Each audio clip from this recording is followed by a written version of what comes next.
Hello everyone, जय श्री राम। स्वागत है आप सभी का। इस वीडियो में हम लेकर के आए हैं वर्ग दशम का संस्कृत, जिसका अध्याय 1 नाम है मंगलम। प्रथम पाठ है जिसका नाम है मंगलम। उसी को मैं आज बताने जा रहा हूं, जिसका भाग 1 अभी मैं बताऊंगा।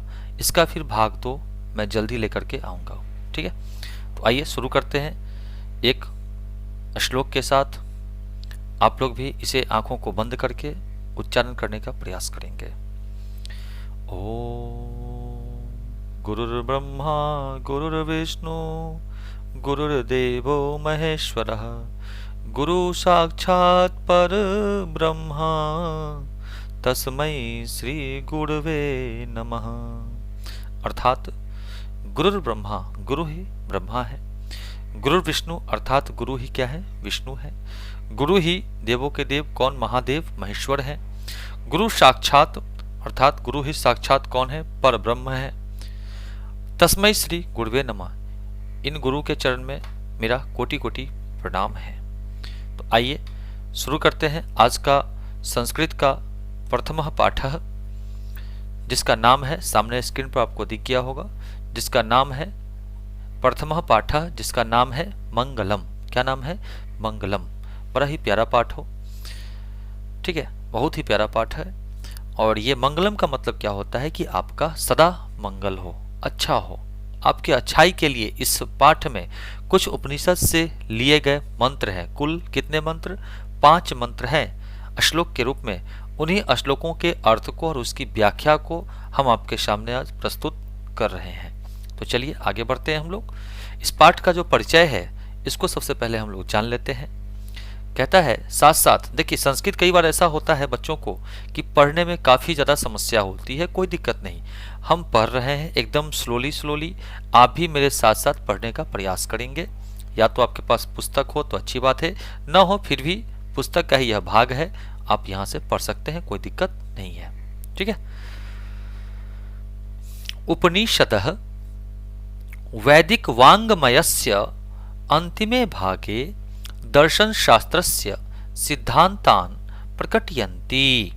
अर्थात वैदिक मंत्रमय उपनिषद, वैदिक मंत्रमय कौन?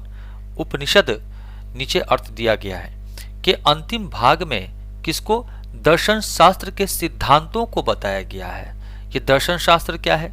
तो एक विषय है जिसमें हम सत्य की खोज के लिए, परमात्मा की प्राप्ति के लिए हम जिस शास्त्र में ज्ञान की प्राप्ति करते हैं, उसी शास्त्र को हम क्या कहते हैं? दर्शन शास्त्र कहते हैं। ठीक है। आइए, सर्वत्र परम पुरुषस्य परमात्मनः महिमा प्रधानतया गीयते। सभी जगह, सर्वत्र मतलब क्या होता है? सर्वत्र मतलब सभी जगह। श्रेष्ठ पुरुष कौन? परमात्मा। सबसे श्रेष्ठ पुरुष कौन है? परमात्मा, जो आत्मा सबसे परम है, सबसे ऊपर है, की महिमा का गुणगान किया गया है। तेन परमात्मना जगत व्याप्त अनुशासितम चास्ति। उसी परमात्मा को सारा संसार, उसी परमात्मा से सारा संसार क्या है? व्याप्त है। सभी उसी परमात्मा को मानते हैं और क्या है? अनुशासित भी हैं। अर्थात हम कुछ भी गलत करने से पहले एक बार डर जरूर जाते हैं। भले ही इंसान से न डरे, लेकिन भगवान से जरूर डर जाते हैं कि हम जो करने जा रहे हैं ये हम गलत करने जा रहे हैं। इस चीज़ का जो एहसास आपको होता है, ये कहीं ना कहीं परमात्मा ही कराते हैं कि हम जो करने जा रहे हैं यह क्या है? हमारे लिए गलत है। ठीक है। स एव सर्वेषां तपसाम परमम लक्ष्यम। वही सबों की तपस्या का परम लक्ष्य है। हम जो भी तपस्या कर रहे हैं, जो कुछ भी कर रहे हैं, हम लोगों का लक्ष्य एक ही है। क्या? तो परमात्मा से मिलन, परमात्मा से मिलन। लेकिन आज के इस परिवेश में, एक सामाजिक परिवेश में क्या है? तो केवल धन के संचय के लिए, धन के लिए, गलत काम करने के लिए लोग क्या होते हैं? परमात्मा को समझते हैं कि परमात्मा को हम पालेंगे ये सब करके। ऐसा संभव नहीं है। ठीक है। आइए, अस्मिन् पाठे परमात्म परा उपनिषदां पद्यात्मकाः पंचमंत्राः संकलिताः सन्ति। अर्थात इस पाठ में, अस्मिन् पाठे अर्थात इस पाठ में, परमात्म परा अर्थात परमात्मा की प्राप्ति के लिए उपनिषदाम पद्यात्मका, है ना, उपनिषद से कितने पंच मंत्रा, 5 मंत्र श्लोक के रूप में लिए गए हैं, संकलित हैं। इन्हीं श्लोकों को हम लोग अब उच्चारण करेंगे, गाएंगे और उसके अर्थ और व्याख्या को समझेंगे। ठीक है, आइए अब ये उपनिषद क्या होता है इसके बारे में सबसे पहले हम लोग समझते हैं, फिर पहला श्लोक को हम लोग शुरू करेंगे। तो ध्यान दीजिए, उपनिषद, उपनिषद 2 शब्दों से मिलकर बना है। पहला आपका उप का अर्थ होता है नजदीक, और दूसरा आपका निषद जिसका अर्थ होता है उपदेश। अर्थात गुरु के नजदीक शांत चित्त मुद्रा में बैठकर, एकदम शांत मन, कहीं और नहीं, बिल्कुल गुरु के पास होना चाहिए। मुद्रा में बैठकर, किस मुद्रा में?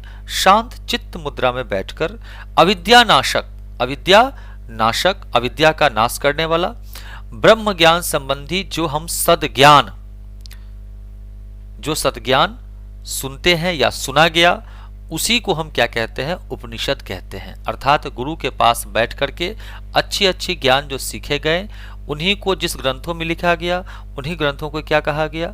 उपनिषद कहा गया।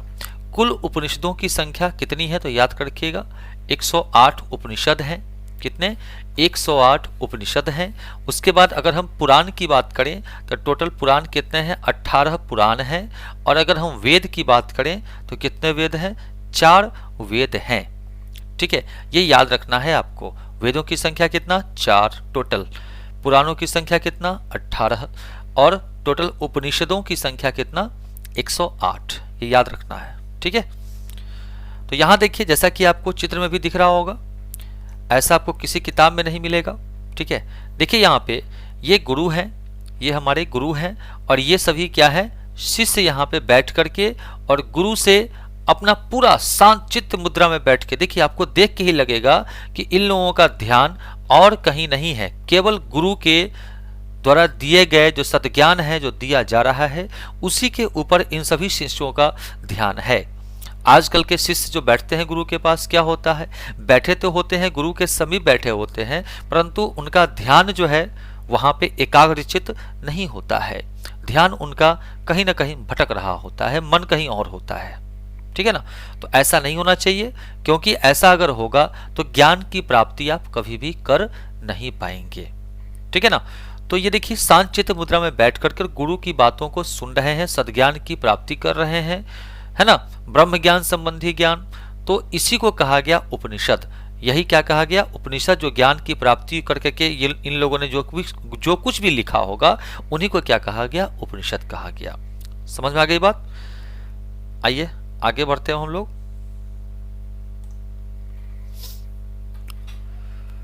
ये रहा आपका पहला श्लोक, ये रहा आपका पहला श्लोक, जो कि इस पाठ का, मंगलम पाठ का ये पहला श्लोक है। ध्यान दीजिएगा, सबसे पहले श्लोक को हम पढ़ेंगे, फिर गाएंगे और फिर इसके अर्थ और व्याख्या को समझाएंगे। ठीक है, हिरणमयेन पात्रेण, साथ साथ पढ़िए, हिरणमयेन पात्रेण सत्यस्या पीहितम मुखम तत्वं पूषण्य पाविणो सत्य धर्माय दृष्टये।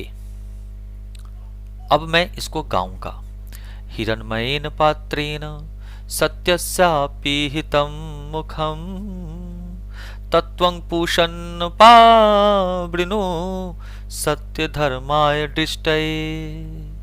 ऐसे ही आप भी गाने का प्रयास करें।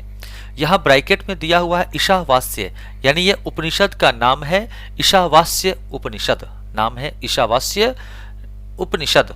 ठीक है, उसके 15वें अध्याय से लिया गया यह श्लोक है। ठीक है, इसका अर्थ है कि हे सूर्य, पूषा का मतलब होता है सूर्य, पूषा का मतलब सूर्य। ठीक है, हे सूर्य, सूर्य भगवान से कहा जा रहा है कि सत्य का मुख स्वर्ण आवरण से ढका हुआ है।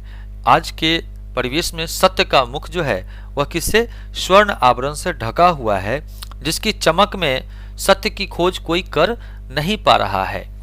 इसलिए मुझे सत्य धर्म प्राप्ति हेतु इस आवरण को हटा दे, अर्थात सत्य की प्राप्ति के लिए यह जो स्वर्ण का आवरण है, सोने का आवरण है, इसको हटा दे ताकि हमें सत्य की पहचान हो सके।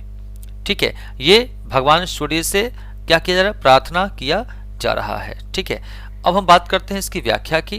तो यह जो श्लोक है यह मंगलम पाठ से लिया गया है, सबको पता है ये पहला पाठ मंगलम पाठ से ही लिया गया है।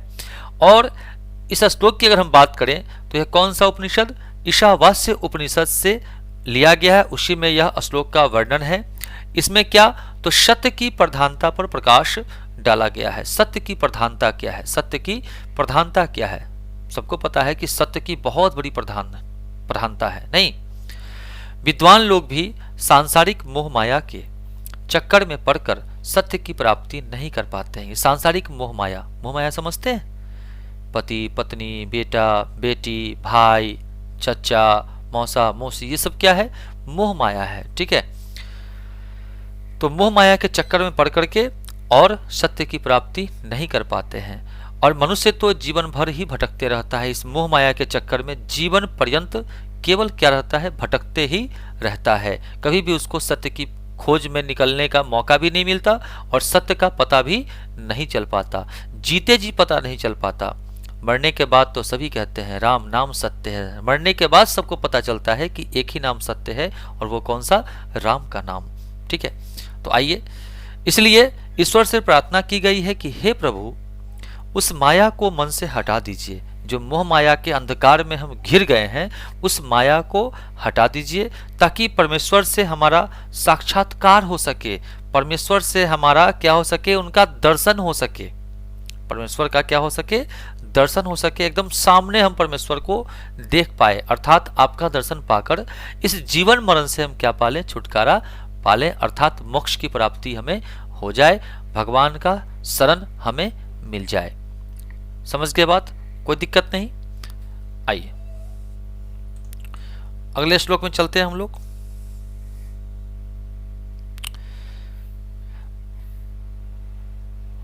अनोर्नियाण महतो मह्यान आत्माश्य जंतोर निहतो गुहायाम तम क्रतुः पश्यति वीत शोको धातु प्रसादान महिमात्मनः।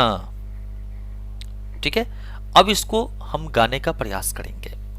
अनोर्नियान महतो मह्यान आत्माश्य जंतोर निहतो गुह्याम तम क्रतु पश्यति वीत शोको धातु प्रसादान महिमात्मनः। क्या पढ़ेंगे इसको, धातु प्रसादान महिमात्मनः। ये कठ मतलब कठोपनिषद, ये कौन सा उपनिषद है, कठोपनिषद।